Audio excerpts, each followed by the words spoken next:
Yeah.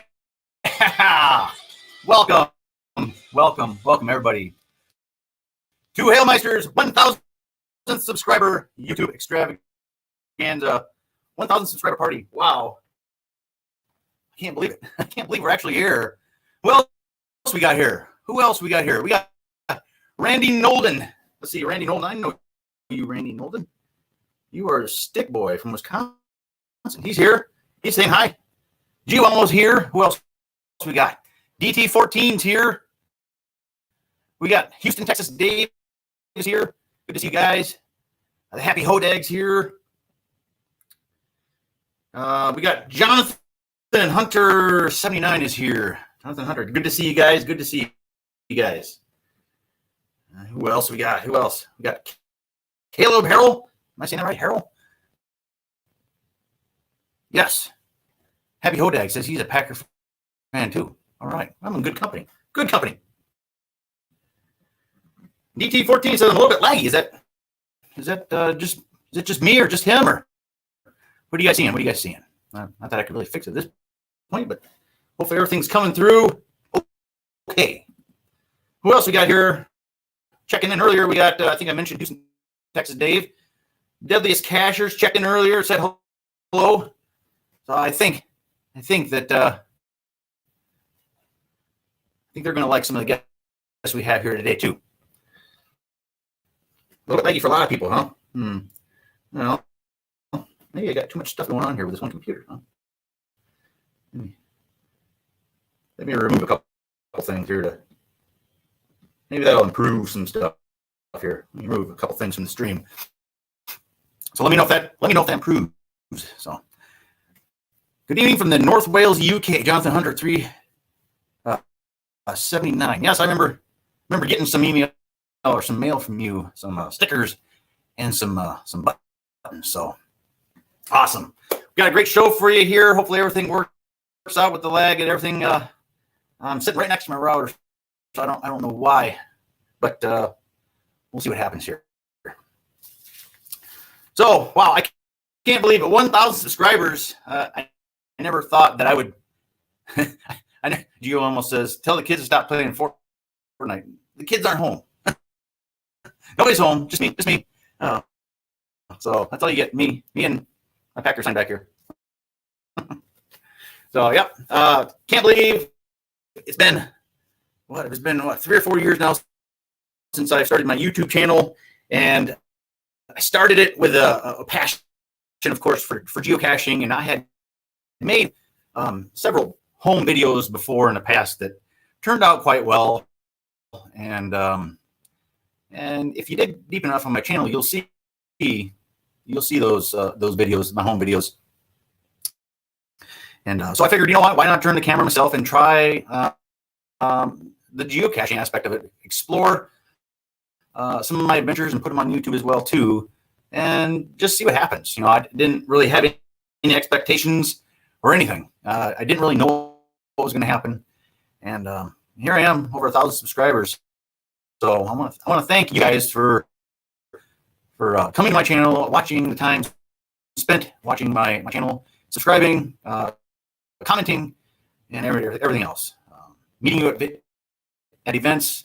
I've met plenty of you at events, and hope to meet plenty more in the future. So that's what I have for that. We have some special guests with us today. We have 5 special guests, and I will be bringing them to you in just a little bit here. We also have prizes we're giving away and all sorts of good stuff.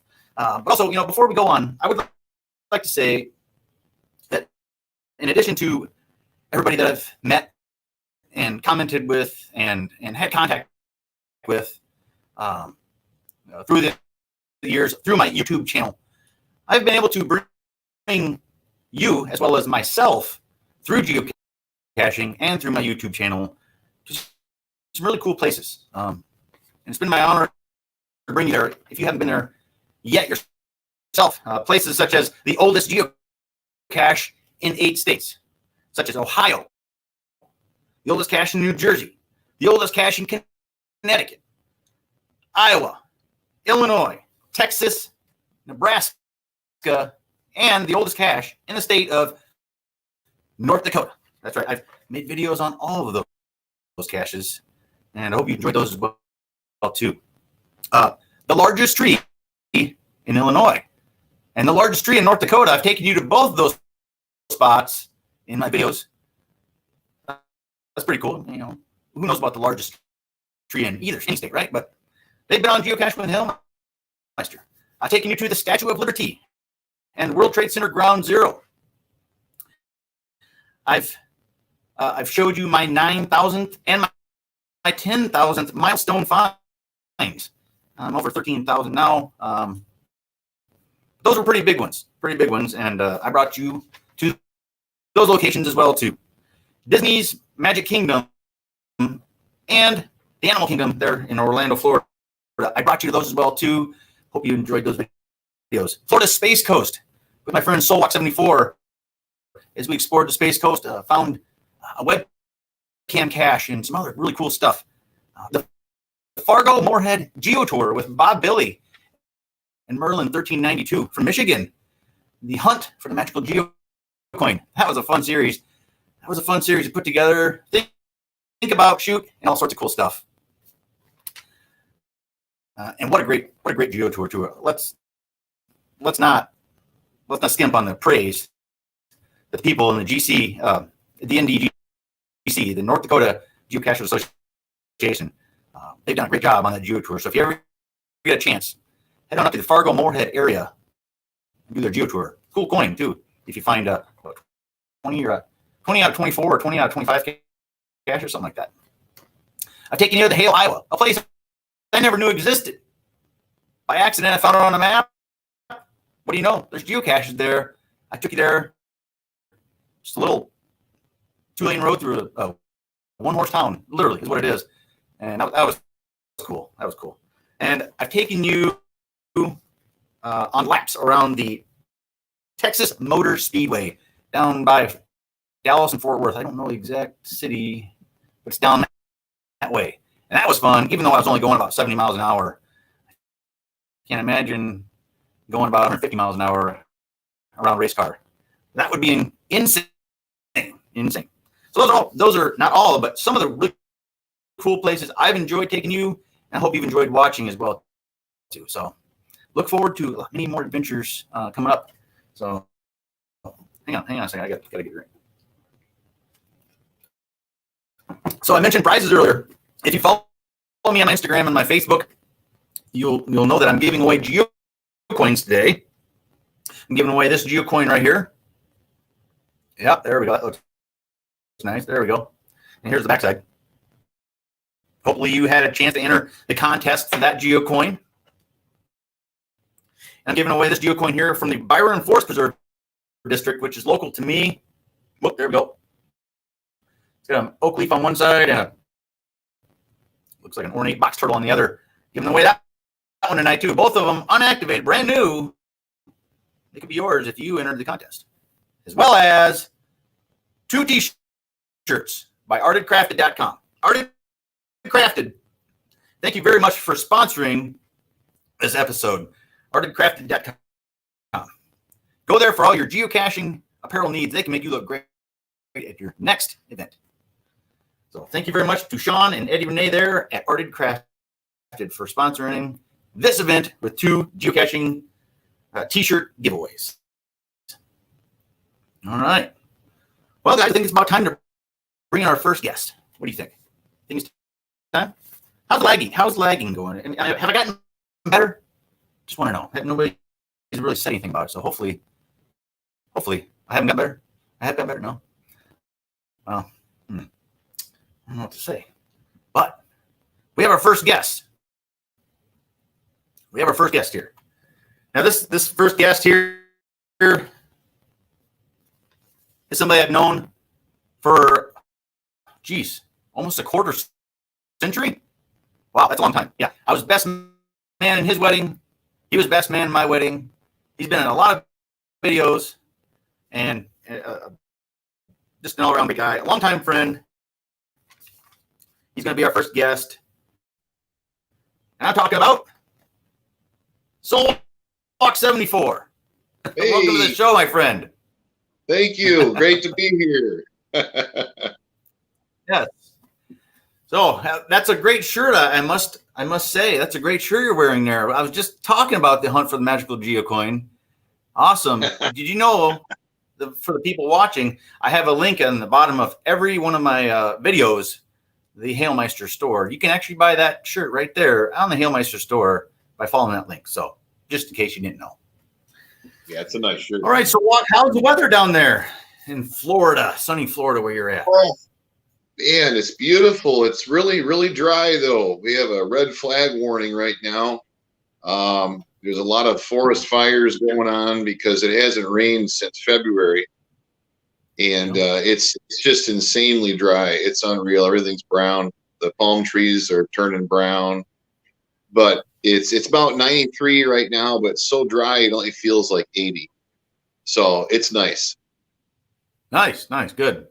I see people are Yeah. saying that I'm not lagging anymore, so that's good. We're making improvements. You've made an improvement to the show already. I'm not lagging as much, so that's good. Now the weather here in Illinois, for those who don't know, Solwalk here lived local to me for most of his life, but moved down to Florida. I can't believe it's been almost exactly a full year since then. Yeah. Yeah, in 2 weeks it'll be a full year. Wow. Isn't that crazy how time flies like that? Yeah, it's nuts. Yeah. Well, I went down to Florida. If any of those who follow my channel, I took a trip down to Florida and we went into the Gulf of Mexico and saw a real life dolphin as opposed to a dead one, I suppose. In the wild. It was really cool to see right there in the Gulf, and some crabs in the water and everything else. That was so cool. It's just a different world than what we're used to here in northern Illinois and southern Wisconsin. Well, for sure. Yeah. Well, I want to thank you. I'm having you on first because of your long time friendship with me, but you've also been my number one supporter. I have some pretty good supporters, that's for sure. My number one supporter. You buy all the shirts that I put on my store. I want to thank you for that, for the support. You take my cards that I've mailed some calling cards to you. You stick them in caches, and you know what? Every now and then I get a log saying I found your channel because of this cache I found in Florida, and I know exactly where it came from. So awesome. So thank you for promoting me and for your longtime friendship, and pleasure.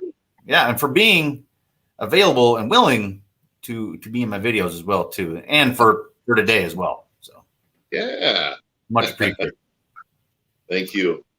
So speaking of Florida, can you tell the people that are watching, how is the geocaching in Florida different than the geocaching here in the northern Illinois area? You might want to include perhaps terrain, any animals, wildlife encounters, anything. What do you think? Yeah, it's, as you know from visiting, it's a whole nother animal. And of course, I've been caching, as much as I can since then. Some of the biggest things to get used to, most of the year, not right now, but most of the year, it rains literally every single day, usually all day long. It'll just come down all at once for about 15 minutes, and then it'll stop, and it'll just be a steamy jungle, and then it'll start up again, and then stop, just continuously. So you got to be dressed properly, I guess, because you're going to be wet constantly, and the inside of your car is going to be wet from being wet in the rain and the humidity and all that. My favorite time to cache here so far is in the middle of the winter, because it's about 70 degrees and it's not dumping rain all day. It's just wonderful. The other thing is Florida has so many doggone regulations and rules on cache placement. Because, like in Illinois, for instance, you could go put a cache, say a magnetic nano on the back of a road sign. Well, as my friend Shutterbug Mel knows, you can't even do that here, because you get it turned in to the publisher and they deny it and they say, yeah, sorry, that road sign is actually in a deed restricted zone or an HOA. Everything here is a deed restricted or HOA, just about everything. So, and then the other thing is you can't just pull off on the side of the road here. You know, up there, you got a gravel shoulder you can pull onto in most cases, or dirt. There's no shoulder here anywhere. Yeah. It's just the road and then bam, a drop off into the swamp. So it's really, really hard to find places to park. So when you go to find a cache in the country, you're probably parking quite a ways away from it. There's also a lot of dangerous flora and fauna here. Obviously, the gators. That's a real issue here. There's gators every day on the news. You know, right here in Brooksville. You know, you'll see a snippet about the police getting a gator out of the middle of the road, blocking traffic, or you know, in a school parking lot, or they're just attracted to any source of water. It doesn't matter what it is. So gators, you got to really be on the watch out for them. Snakes, there's a ton of snakes. And there's a lot of, there's just all kinds of stuff, but it's also kind of cool because it makes it just a little bit more dangerous. So it's like a little bit more exciting, you know? Turns a 1-1 into a 3-3 or maybe a 5-5-1. The terrain wouldn't change, I suppose, but the danger and the difficulty certainly would, wouldn't it? Yeah, and the terrain, you know, you really want to make sure you're geocaching with a buddy.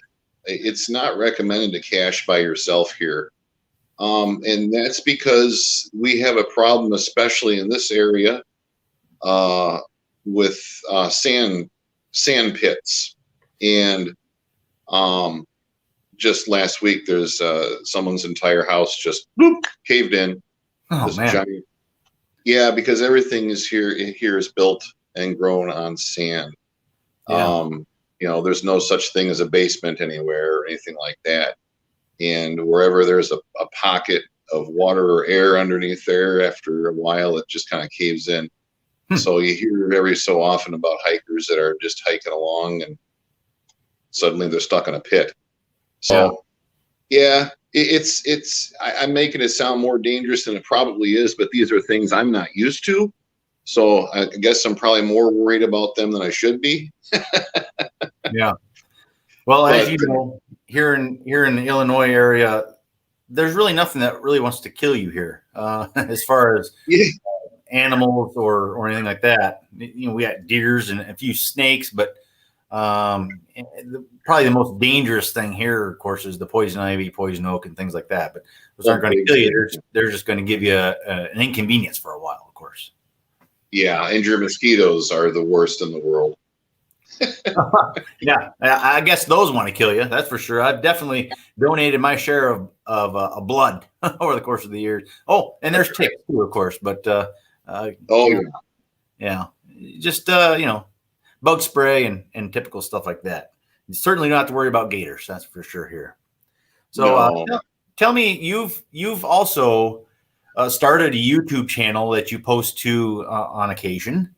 And lately, your last few videos have dealt with a different game that I didn't know anything about. I had never heard of until I watched your videos, and perhaps maybe even most of the people or some of the people here in the chat room maybe have never heard of Randonautica. Can you give a brief explanation about what Randonautica is, and maybe perhaps tell me about one of your more memorable experiences with Randonautica?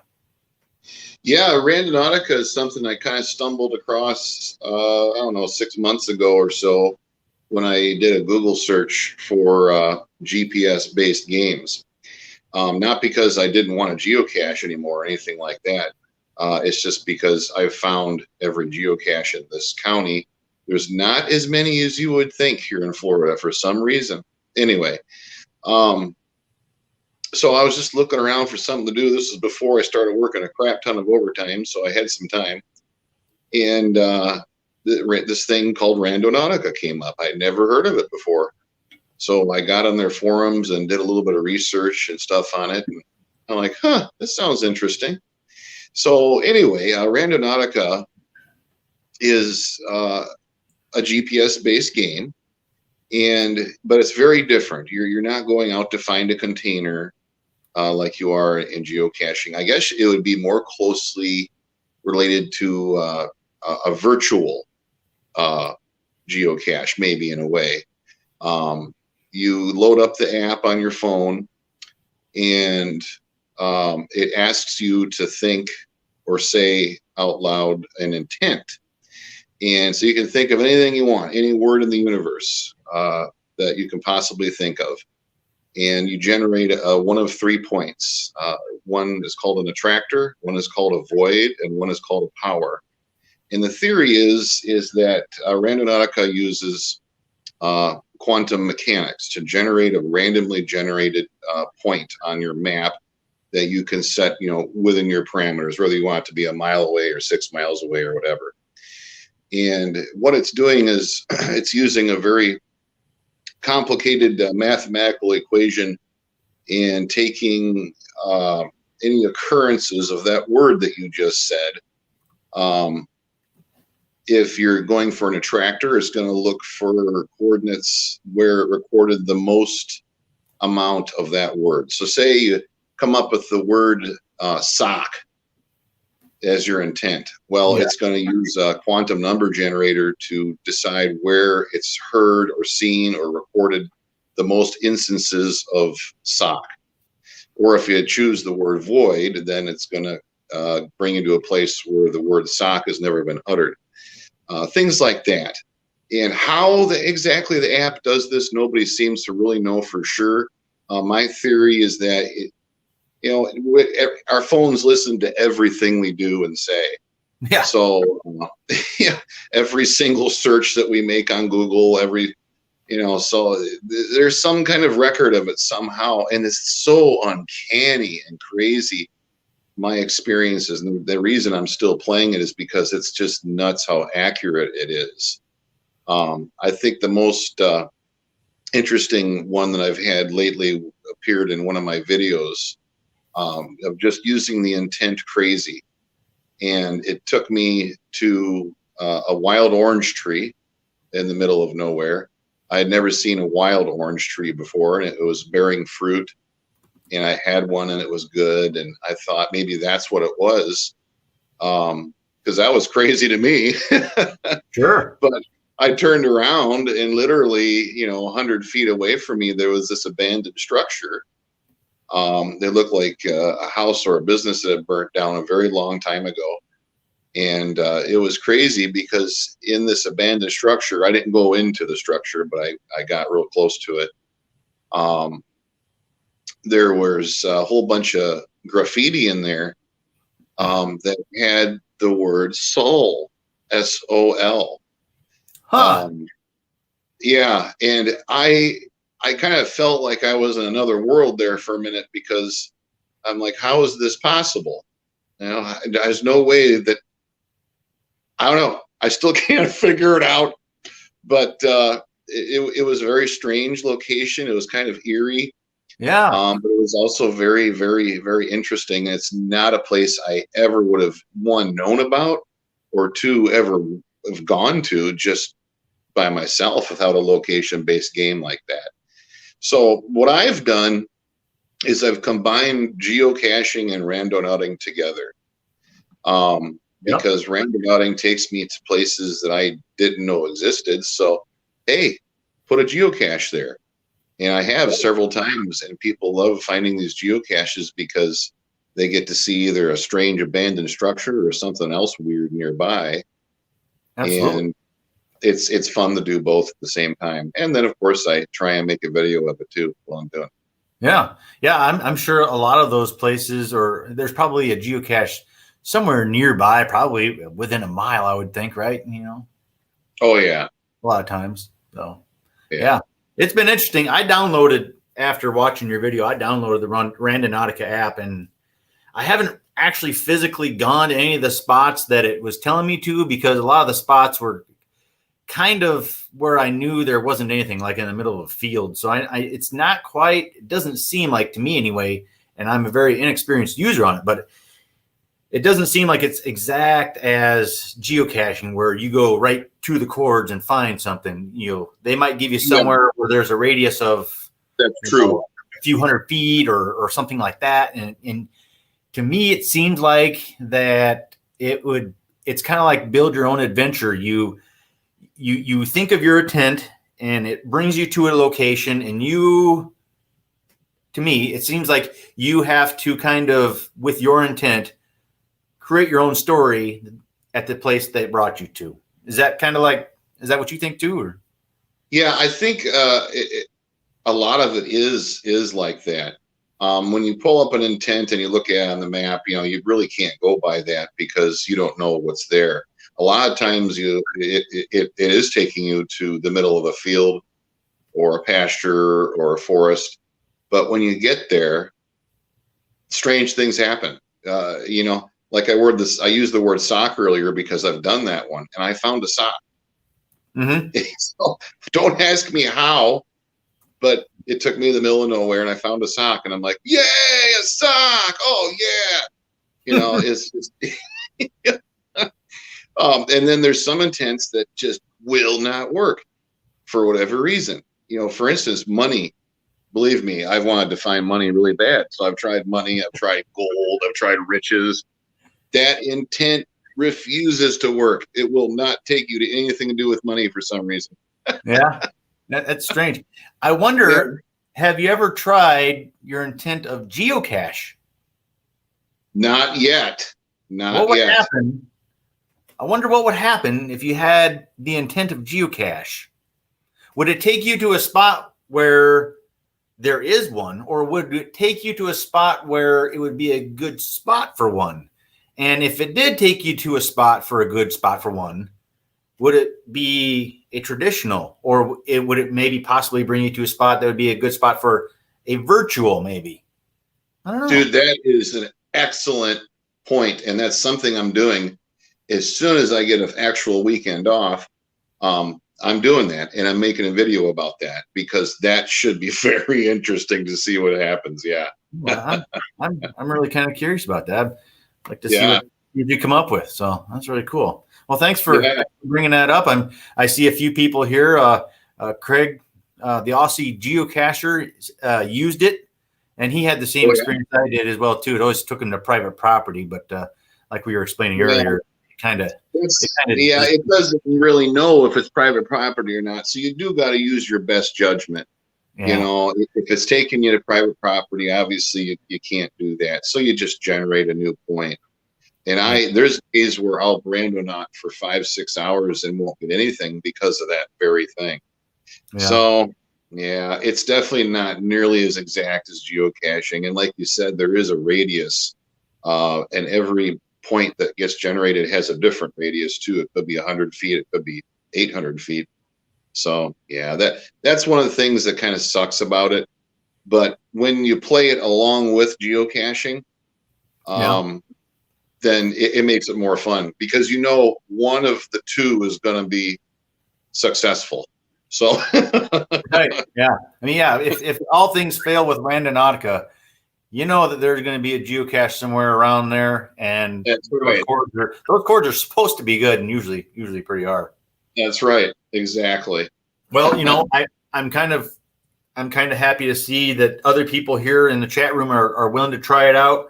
We've got DT14 or DT14 said they just downloaded it there. They listened to our conversation, as well as Jonathan Hunter 79 said he just downloaded it over in the UK. So who knows what they'll find and what kind of adventures they have as well too with Randonautica and geocaching, or Randonautica and geocaching together.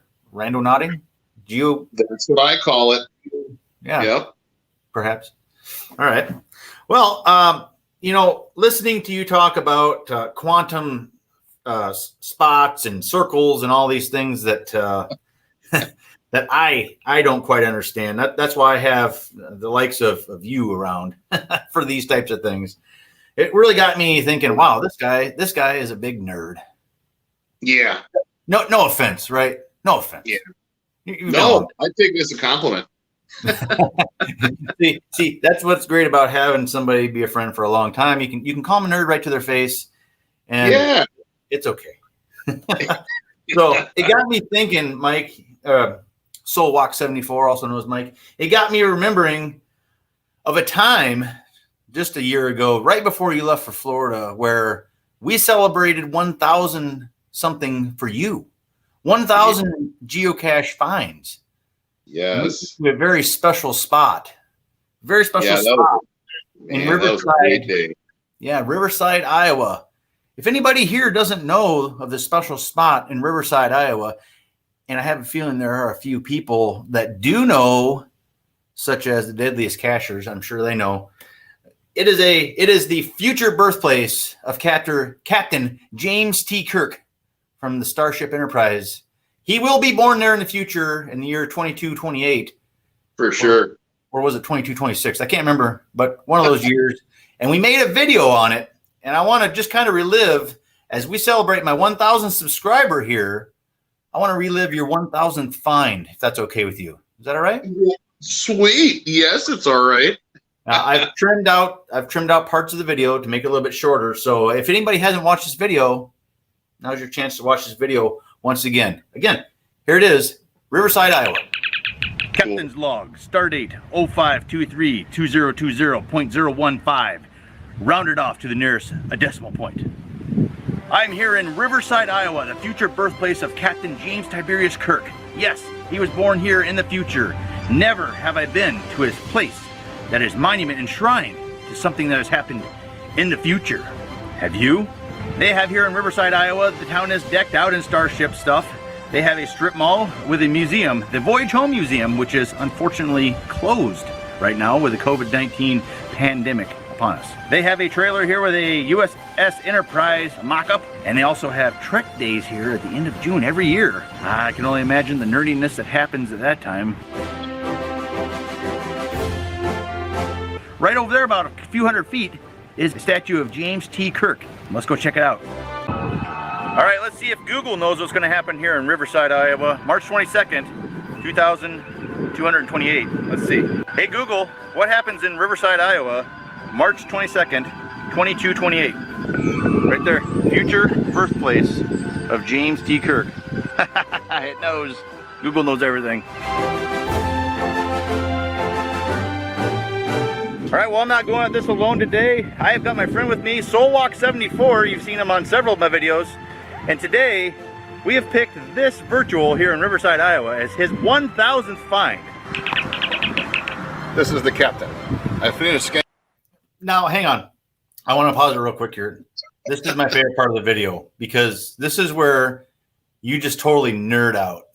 And I tell you, okay, I'm going to start filming you. I just want you to talk nerd for a minute. And I'm going to walk backward as you pretend to talk captain speak or whatever, right? Whatever it's called. I'm not much of a Trekkie myself, but yeah, and the way you just rattle off stuff so easily was mind-blowing to me. So here we go. My favorite part of the video. In the area for multiphasic life forms and cobalt-based anomalies.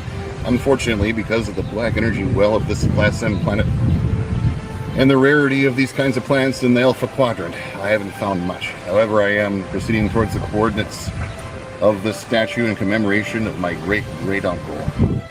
Coming back in time wasn't an easy task. However, I will succeed. Captain Soulwalk out. Soulwalk, you have a gift you've brought for Captain Kirk, I understand? Yes. It's far better than I deserve, but it's what he deserves. Protection from COVID-19. Ooh, is that a Star Trek That's mask? his ship. That is It's the Enterprise. Yeah. NCC 1701. Congratulations and welcome to the Comma Club. Thank you. You bet. This is an awesome virtual cache. I'm going to give it a favorite point. You know I will. You got that right. As your mentor and you're the one who introduced you into geocaching, I want to thank you for taking me along on this adventure today. I want to thank you for coming along as well too. Yeah. Thanks for watching Geocaching with Halemeister. live long and prosper. Peace and long life.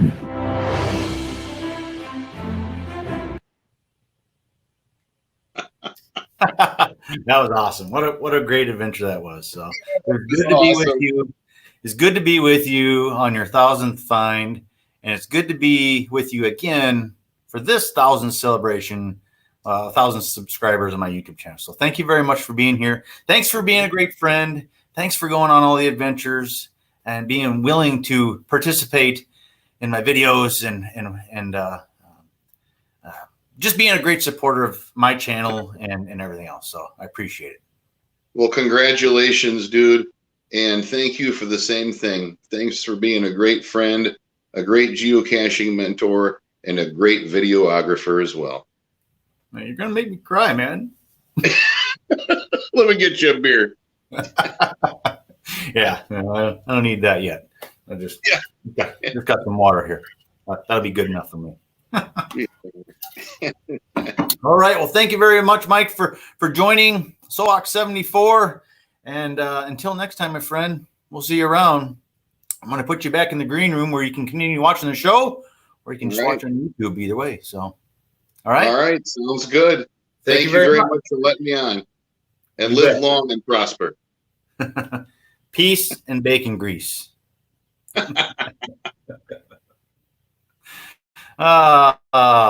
So 74, everybody. Wow, that was fun. I was told that bringing Soulwalk 74 into the thing here, made it so I didn't lag as much, and I think I'm lagging again. Is that true? Am I lagging again? Because if I am lagging again, then I will be bringing in some new guests here real soon. I am getting confirmation that I am lagging. Oh my goodness. Let's go ahead and bring in our second panel of guests. We have two cachers that have supported me through different ways of supporting. Let's go ahead and bring them in. We got Little Sprinkles 67 and Greenback. Welcome to the show, guys. Hi. Hey, thanks a lot. You're welcome. Thank you for being here. Sorry? I hope our joining has reduced the lagging. Yeah, I don't know. It's kind of weird when I'm just by myself. I'm getting reports of lag, but I don't know. I don't know what's going on. So that's why I brought you in so quickly. And why couldn't I? So I want to thank you both for being here as well too, and for all your support. I feel like I'm kind of accepting an award, but I'm not really. But I just want to thank you for your support, for sending the nice messages you do when you contact me, and Mike for putting my YouTube channel putting my YouTube videos up on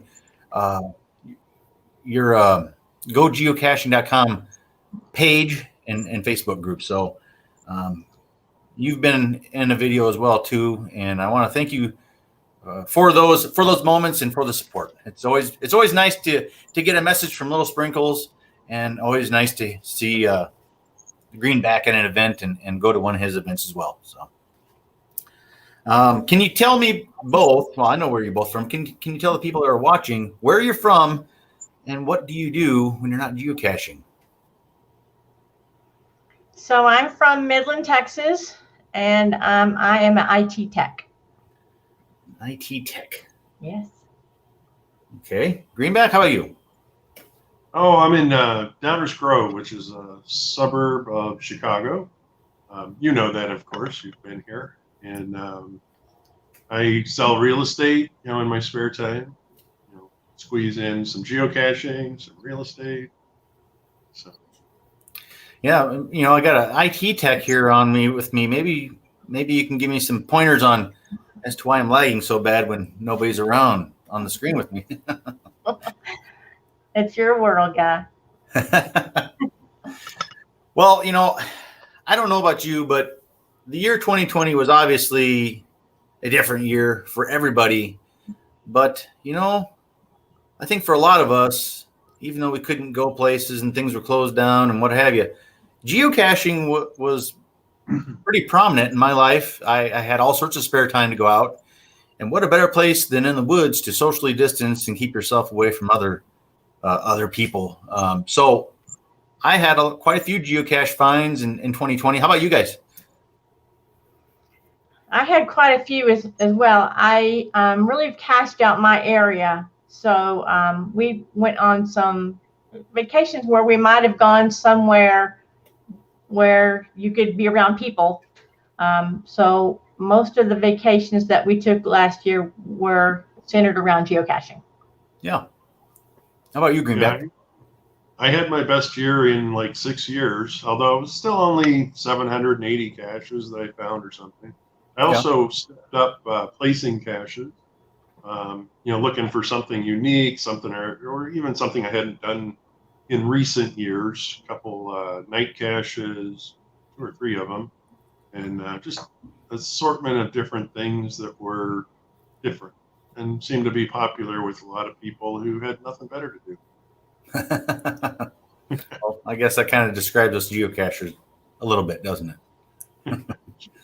All right. Is there any goals for the year 2021? Any find number you want to get to? Any location you're thinking of going to? Any kind of goal at all? So several years ago, I hadn't planned on doing it, but I did decide to start going after getting a cache in all 254 counties in Texas. And so we've been working on that for a couple of years, and we are 35 short of finishing that goal. Take that back. We're 37 short. And so we plan on next week going and getting 36 of those. So that just leaves us with 1 left. So I'm hoping to accomplish that this year. Awesome. That's a lot of counties in Texas, and that's a big undertaking and a serious commitment to the game. That's for sure. So congratulations when you finally get there. Let me know. That'd be great. Sure. Greenback, how about you? Any goals? Yeah, I found, 789 caches last year. So I'd like to find 790. Not very, not big, not a huge goal, but hey, it's a goal. Yeah. Like they say in sales or whatever, always want to go up and to the right, right? Always a little bit more. And that's certainly a good goal. What about, speaking of goals, Greenback, you have an annual event, with an exception of last year, of course, with the COVID, unfortunately, that deals with a food bank, a Northern Illinois food bank, where people can come and donate non-perishable items. They bring it to the event. And you could also take cash donations online and at the event, I suppose, as well, too.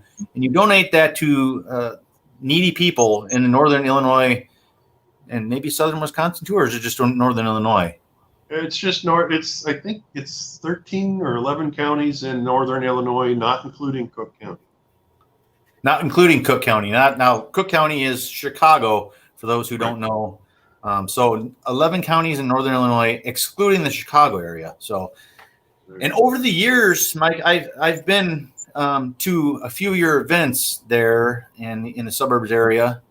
And can you tell me what kind of donations have been made in total, and how many events have you had during the years for the Northern Illinois Food Bank drives?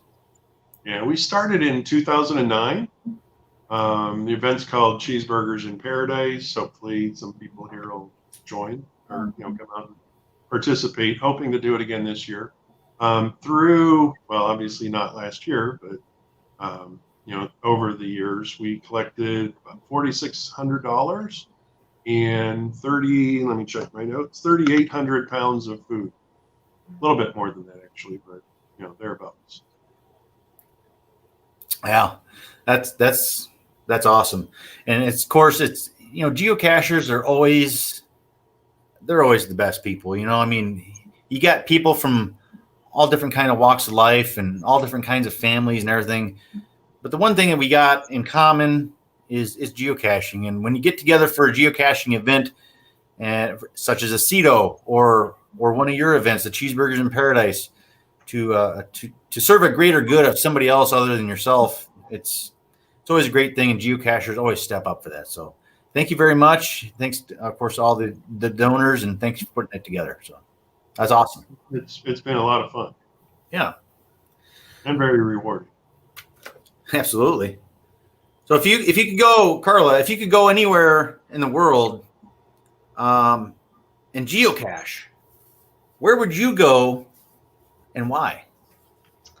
Well, I think I'd like to go to Scotland. I've recently found out that I have ancestry that comes from there. And I'm a big fan of the miniseries Outlander. And they have filmed, all the whole series there. So I'd like to visit the filming locations there. And I bet there's geocaches there too. Yeah, I have some Irish in me. I know Irish and Scottish aren't exactly the same thing, but Scotland definitely is one of the great places that I would like to go geocaching as well too. And there's a former, not a former, a current GCNW member that has a YouTube channel as well too. Cache the Line. He was over in Scotland. He has Scottish roots, and he was there as well too. I don't know if anybody's watched his channel. So he's got some geocaches, some videos dealing with cache finds in Scotland. That's really cool. How about you, Greenback? Any place in the world where you would rather go geocaching if money wasn't an issue? Just anywhere. Yeah, I'd have to pick New Zealand. I mean, the terrain, just everything about New Zealand is so unique. So many experiences. Plus, the Lord of the Rings was filmed there, and I think all of that would be a lot of fun to explore.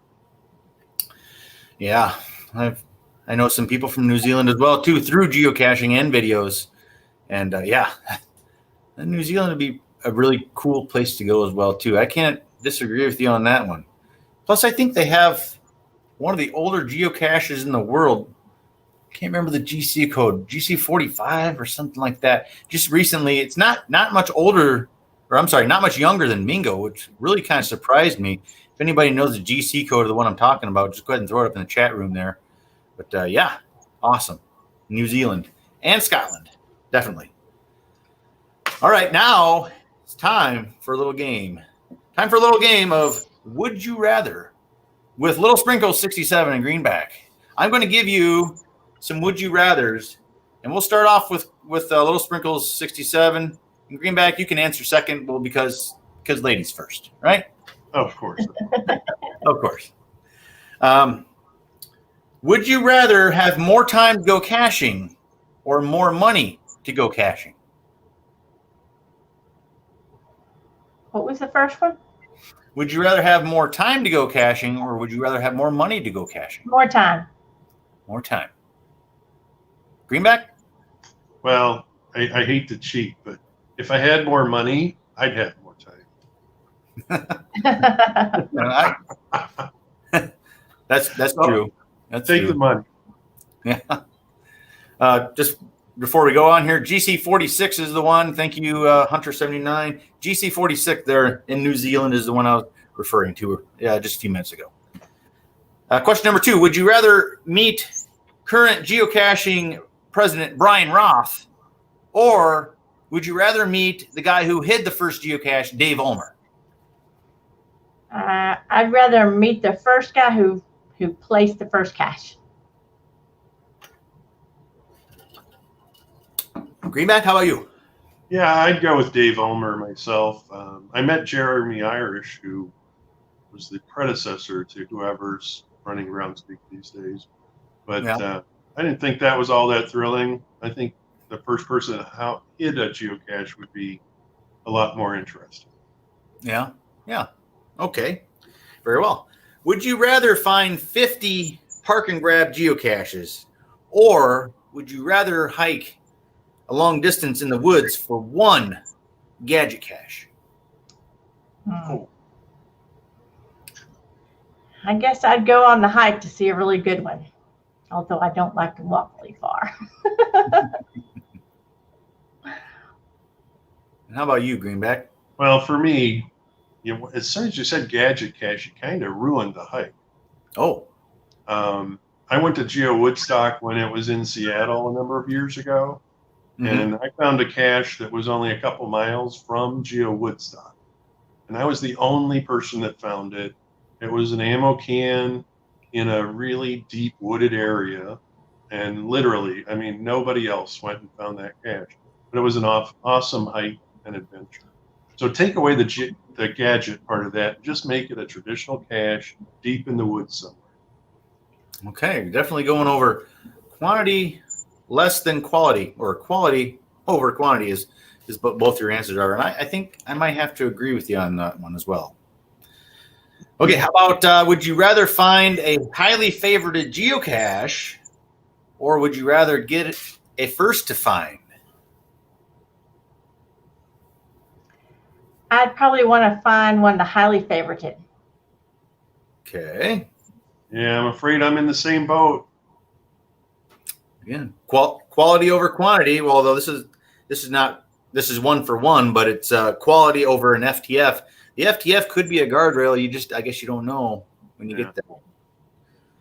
How about, would you rather have a geocoin, or would you rather have a path tag? Geocoin. I'd go with one of your geocoins there, buddy. One of my geocoins. I wish I had a geocoin. That'd be so cool. Well, one of these days. Maybe one day. Never know. Never know. Would you rather find an ammo can in the woods, or would you rather find a cleverly hidden nano? I'll say an ammo in the woods. Yeah, sorry to be boring, but I'm going ammo can in the woods too. Yeah, I agree with both of you on that as well too. There's nothing better than an ammo can in the woods with a geocoin in it, right? There you go. Yeah, I agree with you on that one.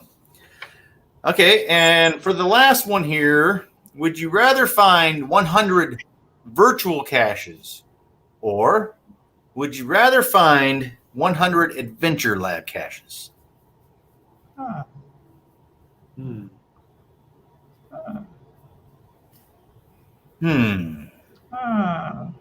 They're kind of almost the same thing. Yeah. Yeah.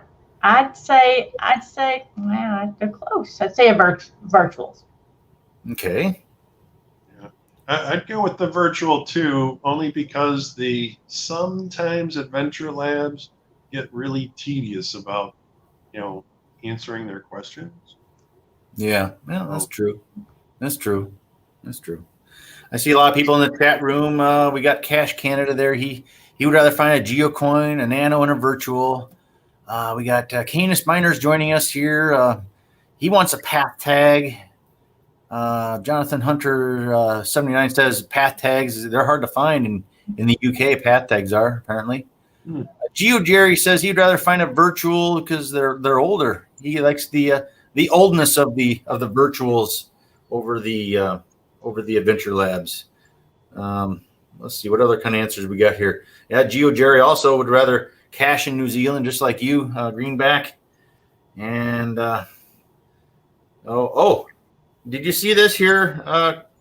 Little sprinkles. Jonathan, he says, if you go to Scotland, make sure you bring your waterproofs. I'm guessing he's talking about the waterproof pants and maybe the waterproof boots. Must be a lot of moisture there. Sitting water, perhaps. I'm not sure. So, good to know. For me. All right. A lot of people say they would rather. Well, I saw somebody here saying they would rather have money over time. Oh, that was Canis Miner here, Clyde. He said he'd rather have money than time. Money is time, just like Greenback said. So I don't know. That's a tough one. That's a tough one for me. All right. Well, thank you very much for joining me on this celebratory live stream, guys. I sincerely appreciate it. I can't express enough that I appreciate your support, the messages you send me on occasion, and I know that you both are big fans of Mr. Bill. Did you think you were going to forget about me? No, You can't forget about me. I'm Mr. Bill, and I'm the real star of the show here. In fact, I think there's a video, isn't there? A Mr. Bill video never seen before in the history of the world. I think it's time to roll that footage. Yeah, Mr. Bill, I think you're right. I think it's time to roll some footage of a never before seen video of Mr. Bill. Mr. Bill's geocaching adventures. He's got some safety tips for everybody here, okay? Just a real quick, short video. Hope you guys like it. It's time for geocaching safety tips with Mr. Bill. Well, here I am at a very scary height at Mingo Madness, and look at what I have to play with. A Plinko board, baby. Oh, yeah, I'm going to win some prizes. Hey, Mr. Bill. Oh, no. Let me help you out. Oh, no, that hurts so bad. Let this be a lesson to all you geocachers out there to always geocache safely, even if you're playing a Plinko game. This has been another installment of Geocaching Safety Tips with Mr. Bill. I hope you like that. That was great. Say, Carla, Miss Little Sprinkles, I heard you're a big fan of Mr. Bill. Well, how are you doing? What are you doing after the show? Oh, yeah. Thank you very much for your comments, and I'm glad you like Mr. Bill, especially when I get hurt. All right, I guess it's time for me to go. So I want to thank you guys for coming. All right, I'm out of here. Bye. All right, guys. Well, thank you very much. I got a couple other guests here waiting in the green room. And again, I just want to thank you for coming along and being a part of this channel and everything else. So, Well, congratulations. Yeah, congratulations on 1,000 subscribers. Thank you very much. All right. We'll see you guys later. Bye-bye. All right. Greenback and Little Sprinkles, everybody. And I'm probably lagging again. And I think I am. I think I am lagging. So it's time to bring in my other guests. Let's bring him in. Let's bring him in so I don't lag anymore. Let's bring him in. We got Neil Moore. Woohoo! Yay! Congratulations! Thank you. Cheers. Wow. I love your shirt. Holy cow, look at this. Wow, and beers too. Oh my goodness. Look at all the shirts. Wow, I got one too. Wow. I'm blown away. Look at that. You all got shirts. That's great. Now, of course, I knew that, but I didn't think you'd be wearing them. That's so cool. Oh, yeah. Oh, yeah. We wore it all day. Today was Geocaching with Halemeister Dedication Day. Yeah, they're nice. Episode 3. They're nice and sweaty. Yeah. Yeah. I didn't think there was such a thing as a Geocaching Halemeister Appreciation Day or whatever you call it. We dedicated the episode we recorded today to you. What? That's Yes. crazy. Well, Yes. thank you. I can't wait to see that. Holy cow. Now you'll have to wait. It might be sometime in Yeah. July. Okay. Hey, you know what? That doesn't matter. That don't matter. Yeah, there you go. That's so cool. Well, thank you. Yeah. You're welcome. Speaking I'm of sorry, I didn't get you anything. Hello. Hey, How are Dave. you Hey, doing, Terry. Neil? Good. Where's Bob Billy today? Is he out Uh, caching? I think he's taking a nap. Oh, okay. Yeah, you ever notice how everybody always asks that, Neil? I know. It's like I go anywhere. Hey, where's Bob Billy? Where's Bob Billy? What? I'm chopped liver. I'm the real star of this show too. And if you don't think so, well, you're delusional. I'm out of here. If Bob Billy was here, we would ask where you Yeah, are. where's Neil? Yeah, and I'd probably be taking a nap. That sounds like a good plan. Yeah, Yeah, you're probably jealous. I am. Yeah. Although I took a 2-hour nap yesterday, so I'm good. Oh, there you go. You know, speaking of special days, I'm not sure if everybody realizes this, because you know, let's face it, us Americans are one-sided. We're nearsighted. Tell us a little bit about Victoria Day. Now, isn't that tomorrow? There in Canada? Yeah, tomorrow. Tomorrow is our long weekend, and it's called Victoria Day weekend, or It's affectionately known as a 2-4 weekend. Yeah. Because it's usually the 24th of May, or if you drink beer and you go to the beer store, you get a 2-4, which is a case of 24 beer. No, see, that's something I can get behind right there. and this is actually quite rare. The 24th of May weekend doesn't usually fall on the 24th of May. It's really odd. No, it's the week before your Memorial Day. Yeah. So No. sometimes the 24th of May weekend is on like the 19th or the 18th or something or whatever. It depends. This is good. If this is an awesome year, it's on the 24th. Sweet. Oh, interesting. That's cool. I just wanted to say that. Happy Victoria Day to all my Canadian viewers, followers, and of course, Cash Canada as well too. Thank you. Now, for those who don't know, perhaps they don't follow your channels. We'll start with Neil Moore here. Go ahead and tell people where you're at or where you're from, and what do you do for a living, or what do you do beside geocaching? And then we'll go to Cash Canada. I am located in the western part of Michigan, which I'll see if I can do this. I'm over here. That's our thing. I work for a major food service distributor.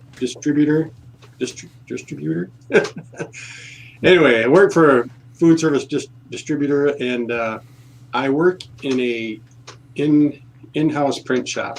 I am a digital print operator. I am a graphic artist by trade. So that's what I do besides geocaching and videos. Yeah, cool. By the way, did the screen flip around? I thought I was over We there. turned a light on. No, we were good. Okay. Just turned the light on. And how about you, Cash Canada? What do you guys do? Tell people where you're from. What do you do? We're from London, Ontario. It's the other London, and we do have a Thames River, just like the one that's over in England. We're halfway between Toronto and Detroit, so kind of in the middle of nowhere, but it's a perfect place to be. And I work for General Motors of Canada, and I have my own business. I do house cleaning. And in my spare time, I sing in a choir, the Canadian Celtic Choir. Yay! Yay! And we have been, since COVID started, we have been recording music. So if you go to Canadian Celtic Choir, I don't think it's on the website, but we've been producing music. So yeah. Oh, cool. All right. And you look great in your geocache with Halemeister shirts, by the way. I really like it. Thank you. Of course, I wear it all the time. I wish I was going to wear my other one with this red circle on it, but it was in the wash. So I've been wearing that a lot lately. It's very comfortable. You'll post a video or you'll post an Instagram picture, and I notice. That's cool. And of course, for those who don't know, I have a Cash Canada shirt as well too, and I love to wear that as well too, and a Neil Moore shirt too. Yeah. We I also have all have three. Neil Moore shirts. Yeah. Well, I have a Neil Moore shirt too. Well, actually, I have a Bob Billy shirt. Yeah. Karen wears that one a lot. I don't have a Neil Moore shirt. No. So. I have to take care of that. Yeah. Well, we've all been longtime geocachers, and you guys have been putting up videos on YouTube as well for a number of years. And so there's a lot of different things that we accomplish in both of those realms. Can you tell me, we'll start with Neil again, can you tell me what is the geocaching or the geocaching video accomplishment that you are most proud of? I probably got two of them. One is I had a GIF entry a few years ago. I guess it's probably been 4 years. It didn't make it into the finals, but I was quite proud of the outcome of that and how it turned out. And the other one would be would probably have to be one of the Bob Billy videos where I think it's called Driving Bob Billy or something like that, where it was one of the Cash Advance and GeoVlogger challenge monthly challenges, and Bob Billy went out to find a geocache on some different transportation other than walking or with a car. And so couldn't take the bicycle because it had a flat tire. Couldn't take my motorcycle because he didn't know how to drive it. So he ended up taking the lawn tractor. So that's probably one of my favorites right there. So Cool. Yeah. What about you guys? We like doing our road trip videos, like a series of road trips, and it's been difficult because of the COVID. We haven't been able to do the road trips that we've wanted to do, but it allowed us to be, with COVID, very creative to figure out, okay, how can we can't get into the States, which we've missed so many road trips we had planned, but we were able to discover Canada. We were forced to discover Canada a lot more, but we like doing like a 5 or 6 episode series and highlighting some really fun caches, like the high favorited or a high difficulty. Yeah, a long vacation, basically. Yeah, it's basically taking you all on vacation with us. Because there's such great distance between places in Canada. Like, it's not just over there. You often have to drive quite a while to get someplace. Yeah. So, yeah. Well, that's great. Those are good accomplishments, and thank you for taking me along on your adventures as well too. Because I haven't been to Canada yet. I got my passport right as COVID started, thinking it was going to end within maybe a few months, and I still haven't gotten there yet, and the border's still closed. So one of these days, I'll get up there. Jason, I got to tell you though, if you ever go to London, Ontario to go caching with them, they won't be there. No, I went. I showed up, and they're like, "Oh, we're someplace else." So we're never going to live that down. Of course. we need a little advance warning. Yeah, he came to town, and we were off canoeing through ice. Yeah. Okay, so we're going on to the next thing here. How about, I got a question here. If you could geocache with any celebrity, living or dead, who would it be, and perhaps why? Start with Neil. Not a geocaching celebrity, just any celebrity. Any celebrity, or like a dead president or anything. Well, now that you say dead presidents, probably Teddy Roosevelt. Yeah. A great outdoorsman, a great spokesman for wildlife, and just a very smart man. I've started reading a biography on him, and the man was just, his brain just worked differently than other people's, and just a smart man. And I think I would enjoy spending time with him, especially in the outdoors. Yeah, that's a good one. How about Cache Canada here? Okay. Well, since COVID, I have not seen you guys in ages, so I would love to go caching with the two of you. Oh. Well, thank you, Karen. Thank you. One of these days. They'll let us over the border again. Yeah. Thank you. We'll sneak you across. Okay. Okay. Before we go on, I see Geo Jerry here has got a question for Cache Canada. He says, do you produce music for your channel too? No. Neither do I. No, we use mostly the YouTube Studio. Or there is another, I can't remember which one it is. I always forget to go look at it, but YouTube Studio is usually pretty good. I kind of have an idea of the feeling that I want to put into a video, and then I just start listening and go, oh, that's it. And then that music ends up changing or depicting the way that the video gets edited and then the feel of the video. So that's what I do. Oh, totally. I agree with that. But maybe with the Celtic Choir, we should have her make some music. There you go. There you go. So I'm not musically inclined whatsoever, so it's not going to be me. Some pretty epic stuff there, huh? Yeah. Mm-hmm.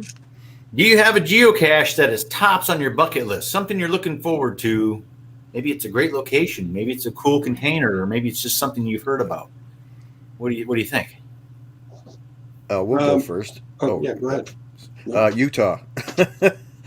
We want to get the one that you need. I can't remember what it's called. Swamp or garden or something. It's the one that you need for your fizzy grid. I can't Octopus's Garden? Is that the one? No, that's in Potter's Pond. Potter's Pond. That's it. There we go. You need, and at a certain time of year, you have to get that one too. We need that one for our third fizzy grid, our third Jasmer. Wow. So yeah, we could have gone at one time in June, but we just didn't have the time off, and a bunch of our friends went. But that's what we're waiting for, is to go to Utah. Utah itself looks incredible. There's some really beautiful places there, but we've never been to Utah, so that's on my bucket list. Yeah. Okay. What about you, Neil? For me, even before geocaching, I have always wanted to go to Ireland. Not as a tourist, but just to go and experience I was Ireland. supposed to go last summer. We were I'm slated to sorry. go in July last year. Yes, and it got canceled. Yeah, and so GC43 is on the list. Europe's first, and my wife, who is not a geocacher, her and I both have always wanted to go to the British Isles, specifically Scotland and Ireland. Ireland mostly for me. So I just would like to experience that experience, I guess, just to see it for real and not in movies or whatever. Mm-hmm. So It's always fun to say, we were there. Yeah. When you see it on the screen. When her choir was looking at going to Ireland for their tour, she asked me if I wanted to go, and I had been on their choir tour when we went to Scotland and England, and it was really fun. And I'm like, oh, well, I don't know, I'm not sure, man, because we can go cheaper on our own vacation. And but then the very first geocache I clicked on, I looked at where their route was going. The very first geocache I clicked on, the title was Smithick's Brewery. And I said, I'm in. and a really old geocache. Yeah. Yes. So we were supposed to see. There's a lake there. We were supposed to go to the oldest geocache in Ireland with Katie Reed. I can't remember her geocaching name. She was one of the people that watches Cache Canada was going to meet us in Dublin, and we were going to go together for the day. Mrs. Weewood. That was her geocaching name. So I was kind of disappointed in that. Yeah. Well, we got some more people joining us here. We got the Supernauts coming in and saying hello. hello, Brian and Vicky. Yeah, somebody I haven't met yet, but one day I will. I saw the geocaching vlogger stop by. I don't know if he's still here or not, but he says congratulations, and he stopped by to watch. So thank you very much, Josh. Melanie Thrasher, that's one of Soulwalk's friends down there in Florida, stopped and said congratulations. So thank you very much. Happy Hodags here as well, too. And, of course, Geo Jerry was mentioned as well, too. So thanks, guys. Now, Halemeister, we have some trivia questions for you. What? Yeah. Okay. Yeah. If you are 1,000 hours old, how many days old are you? Is that Canadian or English or American? It's U.S. U.S. Okay. It's pretty standard. Yeah. So I don't know. I think 1,000 hours. Take a guess. I'm gonna say like 380 days. 42. Oh, I was way off. Oh, way off. I was guessing 40. Right. Here comes another one. 42. Yeah. 42 days. If you are 1,000 days old, how many weeks old are you? 1,000 days. How many weeks is that? How many weeks are in a year? 1,000 1,000 divided by 7 would be just 125. Close. Oh, very good. 143. Okay. 143. Okay, next one. If you are 1,000 weeks old, how many months How old many are months? Do you see a pattern coming here? 1,000? Yeah. This whole metric thing is driving me crazy. Yeah. Wait till you see the 1 Minute Wednesday coming up in a couple of weeks from Sir Drumalot. That guy, I tell you. Yeah, Oh. he's funny. Yeah. Anyway, so 1,000 weeks. How many months old would you be? Is anybody on the- 250. Oh, very close. Anybody on the chat know? Yeah. Anybody in the chat? Go ahead and throw it up there. I say 250. Close. Very Very close. close. Yeah. You know, I got to tell you, we spent 3 days with Craig Michelle, you know, C. Michelle. He was on our case constantly about metric and meters and miles. And we couldn't get him to shut up. It's actually very Metric, simple metric. because you just keep adding zeros to everything. Yeah. So Yeah. It makes sense. it does, yeah. So 1,000 weeks is 230 months. So you were Okay. really close. Okay. Which is almost Okay. 2 years. Yeah. One last question. Okay. If you're 1,000 months old, how many years old are you? 1,000 months. I'm going to say 8.7 years. Very close. How close? How close am I? You are so close. Do you want to say it? Is that 83? That says 83 years. That wasn't close at all. I said 87. He said 8. He said I said 8.7. 8.7. 8.7. Wow. I must have not carried enough zeros or. Oh, I thought you There you said go. 87. Okay, we got a metric question for you. How many meters are in a kilometer? And it has to do with your milestone. Well, 1,000. There you go. Perfect. You know metric. Ding, ding, ding, ding, ding, ding, ding, ding. Johnny, tell him what he's won. Yeah. Awesome. I see. No, it. A box it of takes- rice-a-roni. You know, the United States has to be different on everything, don't we? We do. That's for sure. Okay, so other than your own channel and mine, is there any other channels that you would recommend other people to watch? And it doesn't have to be about geocaching. It can be about anything. Oh, What? Okay. Something other than geocaching. What is he talking about? I'm done.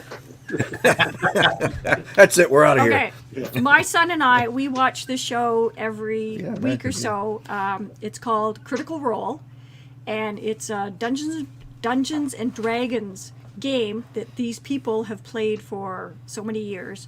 But it's live video feed, so they make the story up as they go along, and it's really interesting. They've done this last video for 4 years now. They're on episode 135 or something, and each episode is like 3 to 4 hours long. So it's a big time commitment, Wow. but it's a lot of fun. Wow. I've seen it. I've watched it a little bit, but it's a really neat that our son and Karen can get together to enjoy that, and they do a really incredible job. The video is amazing, and then the guy even creates little models and stuff that they do around, and all the people that are in it are all voice actors. They do stuff And so in cartoons. the and guy stuff. who's the dungeon master, he does all the extra characters in the game, and he does them all in different voices, and he'll switch back and forth between 3 to 5 characters without missing a beat. So they're very, very good.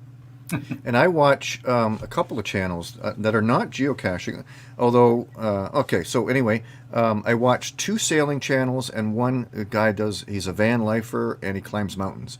So that guy's Forestry Forest. He lives in Alberta and BC. He cooks on a crock pot and climbs mountains. And it makes me tired just looking at this guy. I mean, he just walks up a mountain like it's like a Sunday stroll. He does it every week. And I just can't. I'm amazed. But then he weighs probably half as much as I do. And the 2 sailing channels I watch, I have no interest in sailing. I don't know how to sail. But it's Project Atticus and Sailing Uma. Project Atticus is a couple, and they're right down to earth. They're not real model types or anything. They're just 2 regular people, and they're very, very nice, and I just like watching what they do, and especially, you know, almost every week something breaks, and it's So like, so I they gotta have to fix everything. everything, and the guy is just amazing that he can figure out all this So stuff. you get lots of handy tips. Yeah. Yeah. And the other one right now, they're sailing in Norway. They've sailed all around the world for years, and he's Canadian, and she is from Haiti, and a very, very nice couple. Yeah. Cool. Okay. How about you, Neil? I don't have anything really that I watch on a regular basis. For geocaching, one that I always recommend, besides you guys, obviously, is GeoRick in New Zealand. His videos are, for me, are more like watching a travelogue, of the places where they go. And they've traveled so many different places, and their videos always show some of the best places to visit whether it's New Zealand or Germany or wherever they're at. Even the United States, it's like, I didn't even know that was there. Yeah. And their narration, their voiceover narration and stuff is really well done. So that's the geocaching one I would recommend. They should have more subscribers than they do. Oh, they're like at 250 or something. Yeah, it should be way more. Yeah. Yeah. And then there's a couple different channels that are music. One is an Asian lady. Her name is, I'm going to have to cheat here. Her name is Sangha Nuna or whatever, but she plays the piano. A lot of it is just she's playing the piano. Sometimes she'll sing, but her piano playing is incredible. And she's got, one of her videos is like 30 some minutes long, and it's nothing but Beatles music. Oh, wow. And she'll do it in different styles, and then she'll have videos of she's playing a piano in someplace in a bar, and she's live and she's just playing. Very good. And then another one that I have subscribed to is a Russian band called Leonid and Friends. It's kind of like Leonard and Friends, only it's Leonid and Friends. Totally all Russian, but they're like a cover band for the band Chicago.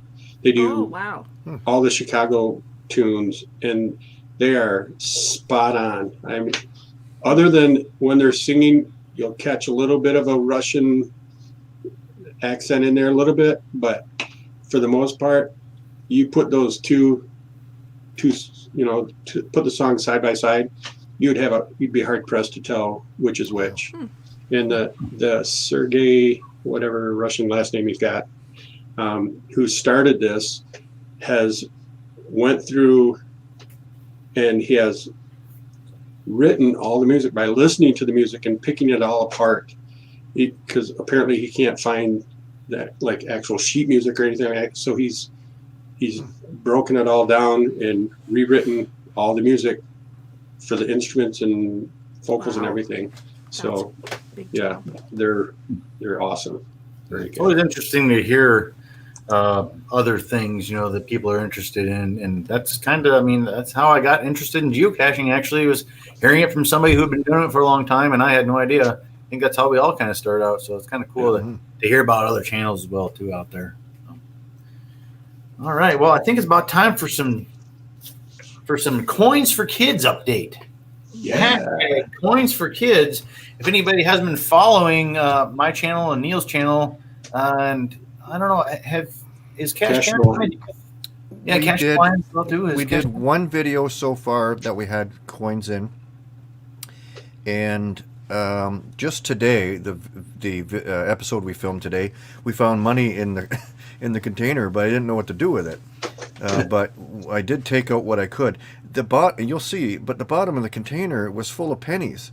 Wow. Well, we don't have pennies anymore. Yeah. There was half American, half Canadian pennies, but we can't take them to the bank anymore. I don't think it just doesn't, it's not worth anything.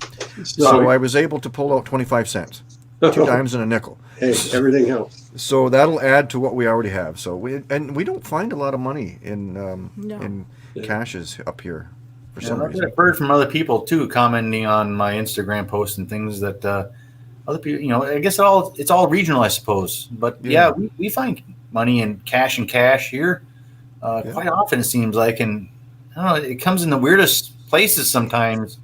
Like when we were out in the eastern plains of Colorado, going into Kansas, we hit a power trail out in the middle of nowhere, gravel road, tumbleweed going down the road, literally nothing. You can't see anything for miles and miles. And there's coins for kids in these caches. I'm like, wow, I wasn't expecting that, but we took it and we're going to donate it to the Geocaching Talk podcast of Hope. At the end of the year, they give all the money and donations to St. Jude Hospital, Children's Research for Cancer. And that's what we're doing here. In case anybody doesn't know, it's an idea that started from Neil Moore when we were caching late last year. He says, for 2021, I'm going to take out coins out of these containers that I find. We find them frequently enough where I'm going to take all the money out throughout the whole entire year, and I'm going to donate it to the Geocache Talk podcast of Hope at the end of the year, usually in December. And whatever it is, that's what I'm going to donate. Because, if you don't want to donate your own money, might as well donate somebody else's, right? Yeah, So, and plus it's fun. It gives us something to talk about and make some videos and all that other good stuff too. It's all good. So, personally, myself, I'm up to $3.73 that I've collected since the beginning of the year, and for coins for kids. I have it sitting over here on a shelf, and hopefully I'll be finding some more. Oh, and I want to also mention before I forget, I ran a fundraiser on Instagram that ran for a month, and I fell short of my goal, but that wasn't the whole point. I did get a $5 donation from Darkins44, also known as Mark Larson. He's local to me, up in Madison, Wisconsin area-ish, and he donated $5, which will also that went straight directly to St. Jude. Doesn't go to me at all. Then St. Jude, it went right to straight St. Jude. So between my $3.73 and his $5, that's $8.73 so far on my end. How about you, Neil? Yeah. So shortly after we started that, local cashier had chimed in and said that she had placed a cache that she called Rainy Day Fund, and she had put some change in it to get it started, and she encouraged people to either take what they needed or put more in or whatever. And I had a video on that, and that was, she called me and she's like, you need to go get it and donate it. So I went and did that, and just that cache alone had over $14 of change in it. So Very good. And of course I said, whatever change I find, I'll even double it. Oh, great. All right, now we're talking some serious money here.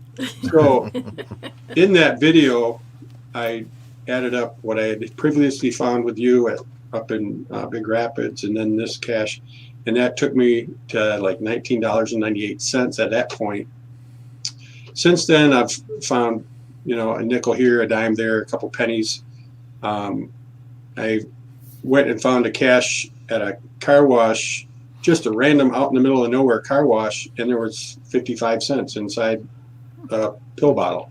So that was good. Now, you mentioned our Colorado out in the middle of nowhere. I don't know if you'll be able to see this. It's hard with this camera, but this is the change that we pulled out of those. Let me make you bigger. Go ahead. Okay, this is the change we pulled out of the caches out in the middle of nowhere. I think this came out of like 4 different caches. There's $2.15 there. So with what I've got now, I'm pushing probably $25, close to $25. So with what I've found and what I've said I would double, we're looking at $50 right there. So wow, man, going to St. Jude's. So that's cool. I've been finding coins and caches ever since I started.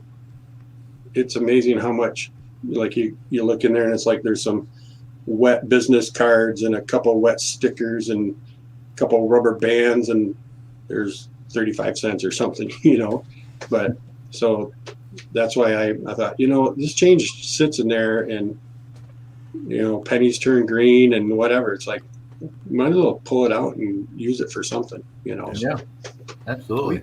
We've actually We've actually found, I think our total is like $5.60, I think, something like that. Because one cache that I went to a couple months ago, I found a $5 bill just laying on the ground. Wow. So I'm like, it wasn't in the cache, and I thought, no, I don't need that $5. So I saved that $5 for coins for kids. There you go. There you go. Awesome.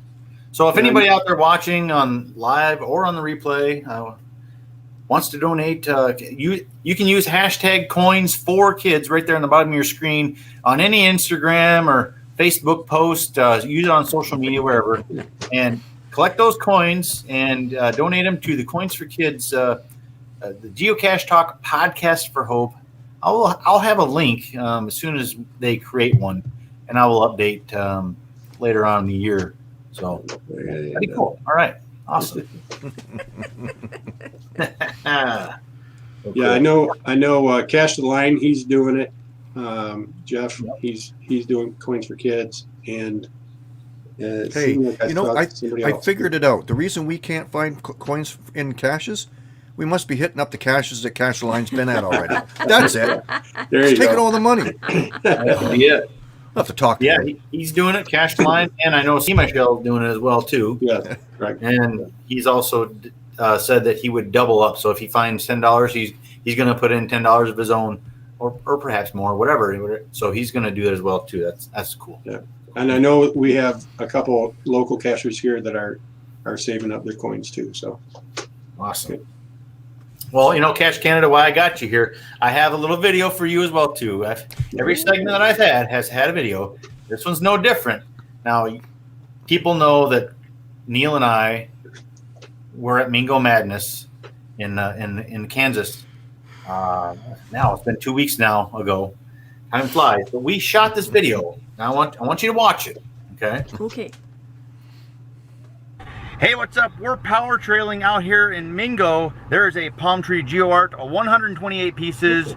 We can get them real quick. You know what? We're going to challenge Cache Canada and their 1 Minute Wednesday, where they jumped out of the car to find one cache in 1 minute. We are going to try to attempt 2 caches in 1 minute and then challenge Cache Canada to do the same. Whoa. Let's go. All right, I got my phone set up here. There's a stopwatch. I'm going to start the button right there as soon as. How do you do 2 caches? Michelle jumps out of the car here. We got this. You ready? And in 3, 2, 1, go. Okay, there it runs. 2 seconds, 3 seconds. He's out. He's finding it. What are we up to? 8 seconds. And he's already back here. One done, go.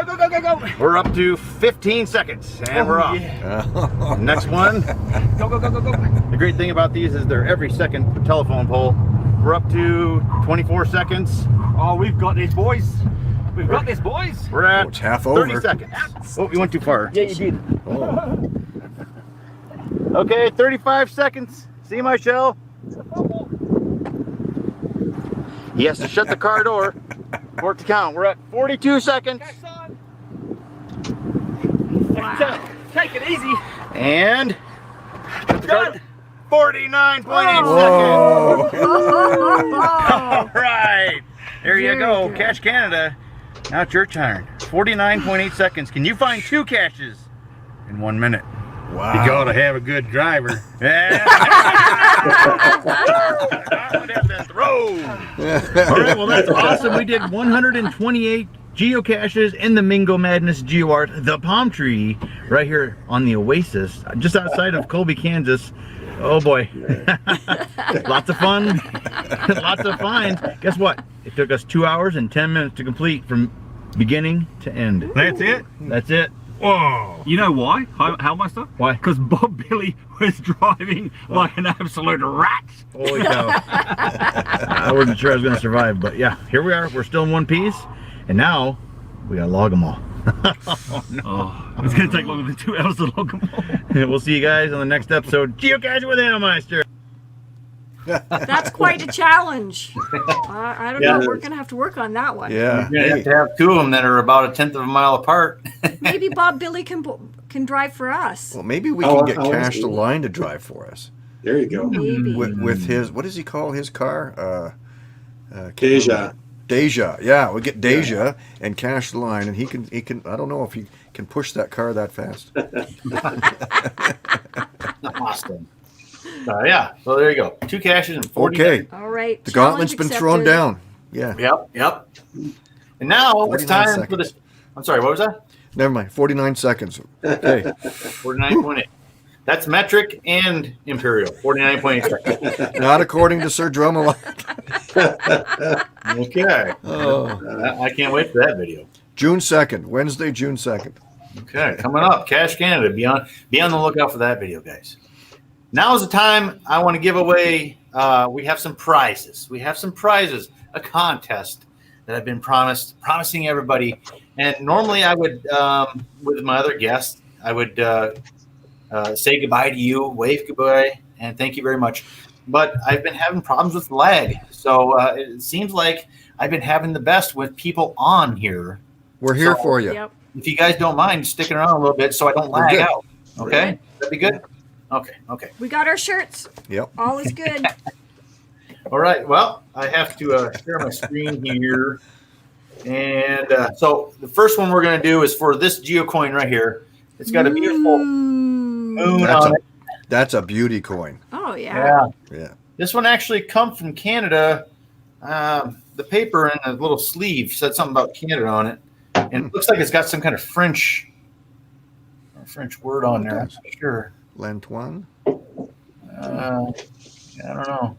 Yeah. So that's what this is. It is a beautiful coin, and I'm loving to give it away unactivated. Okay, of course. And so we're gonna go ahead and I'm gonna share my screen here. Hang on a second while I push some buttons.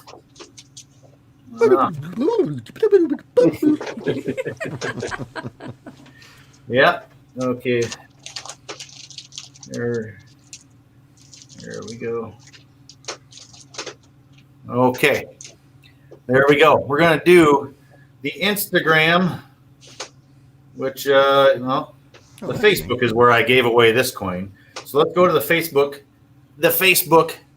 We're going to go down here and let's cross this out here. Let's get rid of that little banner at the bottom. All right. So you have to have had 2 tags. And I'm going to select the post.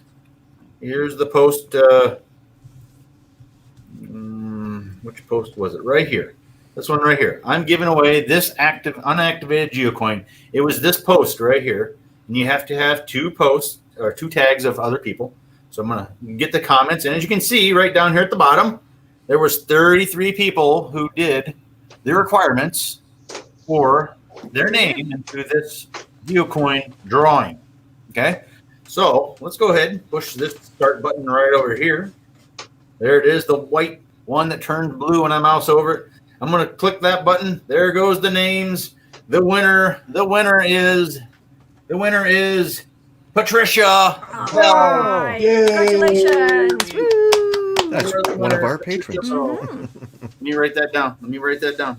Very nice. Congratulations, Patricia. Patricia Bell.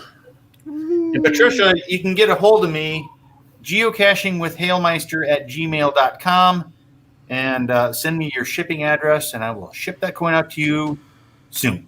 Okay? Patricia Bell. Congratulations, Patricia Bell. All right. Now we're going on to the contest for this one here from the Byron Forest Preserve District. Well, let's see here. I'll get some light on it. There it is. Got an oak leaf on this side. And on this side over here, it's got the ornate box turtle on it. And at the bottom, it says, protect prairies, protect wildlife, preservation, education, and recreation. I have a couple of these coins because I know the lady who actually runs or helps run the Byron Forest Preserve District, which is only about 15-minute drive from me here. And they put out some really great caches and coins and stuff. So you can actually, they have kind of almost like a geo tour, but it's not. It's almost like a geo trail where you go around the forest preserves and collect X number of caches, and you can earn one of these yourself. But you can also get this one here if you tag 2 people in Instagram. Let me go here to the Instagram section. on my Facebook page, or I'm sorry, my Instagram page. I'm going to go ahead and select my post. It was this one right. I'm giving away this unactivated geocoin right there. And you have to have tagged 2 people, okay?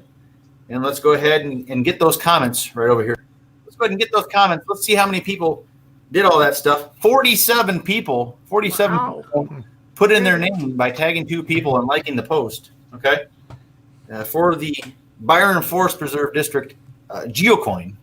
And both these coins are very nice. I'd say they're at least they're about 2 inches across and nice and thick. Unactivated trackables. All right.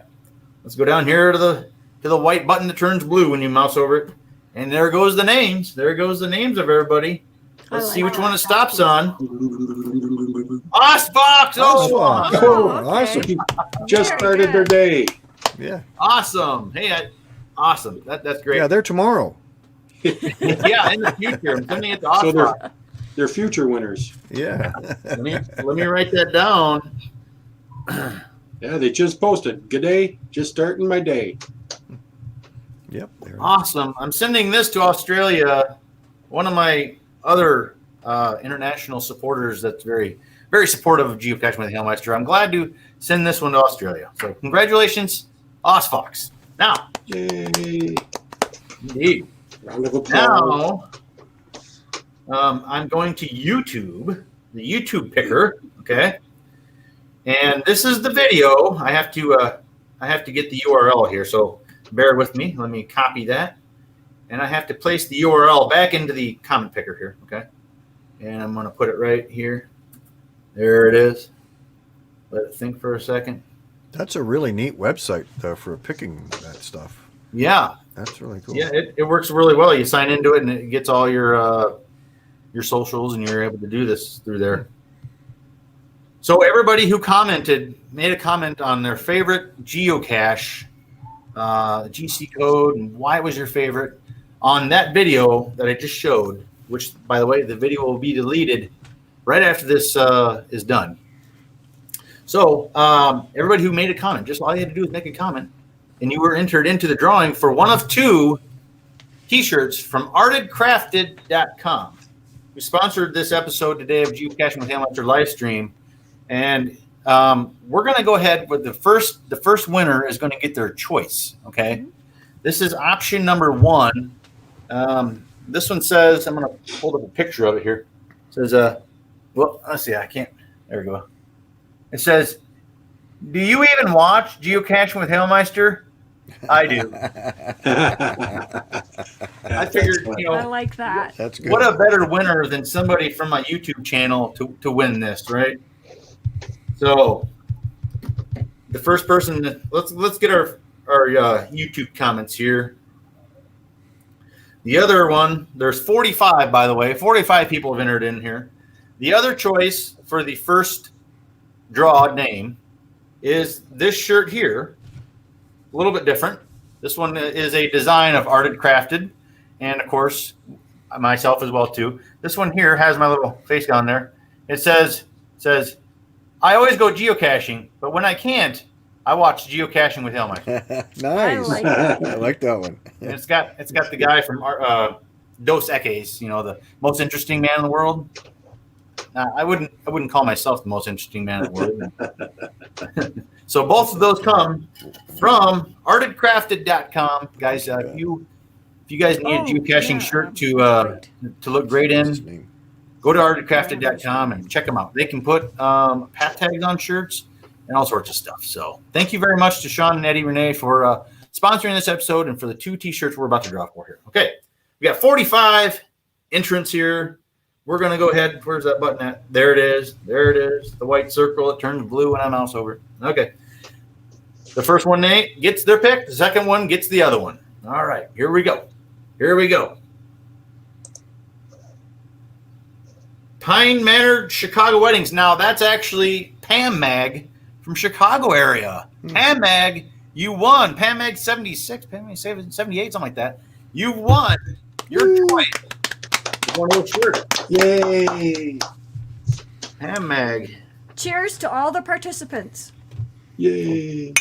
First place. Let me write that down. Yes. Cheers with beers. Hey, Pam Jason, Mag, is this congratulations to Pam. the lady I met at Midwest Geobash? Yes. Okay. That's I can never remember's friend. Yes. Yep. That's her. Okay.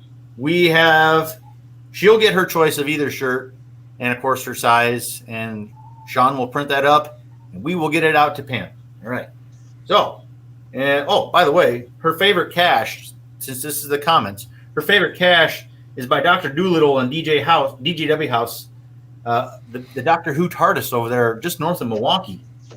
So she had a story there writing up on it. Boy, she really wrote a lot, which is awesome. That's a nice cache. I bet she writes great geocache logs too. So let's go ahead and pick another one. Pick another winner right here. Right. We're going to pick for the last shirt. Okay. Whoop, what's going on here? What's going on? Oh, there it is. There it is. We missed it, but Geo Jerry's Adventures is the second one. Geo Jerry, are you still in the house here, Geo Jerry? Are you still in the house? If you are, go ahead and type something. You won the other shirt the Pam does not pick. You win. So congratulations, Geo Jerry and Pam. Let me write that down before I forget, okay? Geo Jerry. All right. Awesome. All right.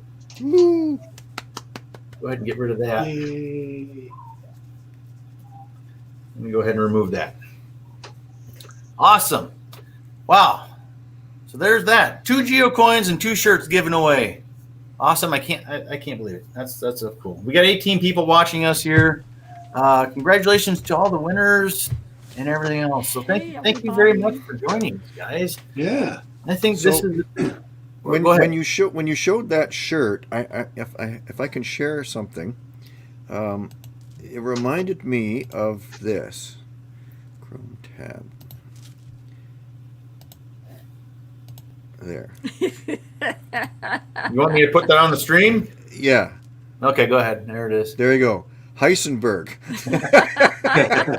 Have you watched Breaking Bad? No, but I've been told this many times that I look like their dad. There you go. You put a black hat on like he's got, and you're Heisenberg. You got to watch. It's a great show. It's awesome. It's really cool. If you want to watch somebody go into the slippery slope of wickedness, it's just amazing. I've heard that. Yeah, that's cool. All right, guys. So thank you very much to everybody who's watched here. We're up to 19 people now here in the chat room. We got KC11 now. KC11, the guy who put together the Lincoln Highway here, Lincoln Highway Adventure Series. The series is congratulations. That's another one we want to try and do someday. Yeah, we're going to be talking with, I'm going to be having a Zoom call with KC11. He doesn't know it yet. I don't know. You're warned. I'm on a team with Keats94 from BC. It's 3 of us so far. We're on the management team. We've talked to GCHQ. And we're setting up an Adventure Lab series for the Trans-Canada Highway. Which goes right across the country. Yes. So we're looking at doing the same thing the Lincoln Highway has done and Route 66. And Scott from Ojai is working on one now going up the #1 highway up the western coast. So pretty cool. Yeah, there's a lot of great ideas out there, that's for sure. Yeah, so we're going to be having a Zoom call just to figure out what we're getting ourselves into. So there you go, KC11. Now you know. There you go. We'll be talking to you. All right, guys. Well, thank you very much for tuning in for this episode, this special live celebration. It's kind of weird throwing a party for yourself. You know, if that's kind of what this is. But, you know, I miss hanging out with people, even though I was just at an event not too long ago, which was great. But that was the first time in a long time. It's been a long time since I've seen Little Sprinkles 67 and, of course, Geocache Canada and my friend Mike, Soulwalk 74 in Greenback as well, too, down. Even though he's in the Chicago area, I still haven't seen him in a while. So it was nice to chit-chat and nice to give away some prizes and everything like that. I've been holding on to these coins for a while thinking, I got to give them away sometime, and I couldn't think of a better way or better time than to give them away right now. So, all right. Congratulations. Yeah, congratulations. Yeah. It's And, been a lot of fun talking with you on your 100th subscriberships. Yeah. Thousands, sorry. Now we got to get add Neil another there. 0 in. Yeah, Neil's only a couple hundred away. Yeah. I'm at 7. We got to get him up there too. So we'll see what we can do. Yeah. Then we can do this again. All right, guys. Well, that ends today's broadcast. We're looking at almost close to 2 hours. It's been great. And I want to thank everybody for stopping in here. Thank you for spending your time with geocaching with Halemeister. And let me see if I can do this. The winners, once again, contact me. Geocaching. Who's the man? Right there. He's the man. Oh, Jason. Yeah, there we go. Like that. Hey, I think you're mistaken. Oh, Mr. Bill. Mr. Bill's the man. Yeah, I have a severe case of jealousy right now. And you're talking about other people beside me. All right, I better go before he throws me across the room or something. I better go. He's hard to keep in line, I tell you. Winners, get a hold of me, geocachingwithhalemeister@gmail.com. Send me your shipping address. I will get those out to you as soon as possible, all right? All right, guys. Well, take care. We're going to end this broadcast. Until next time, peace and bacon grease. Take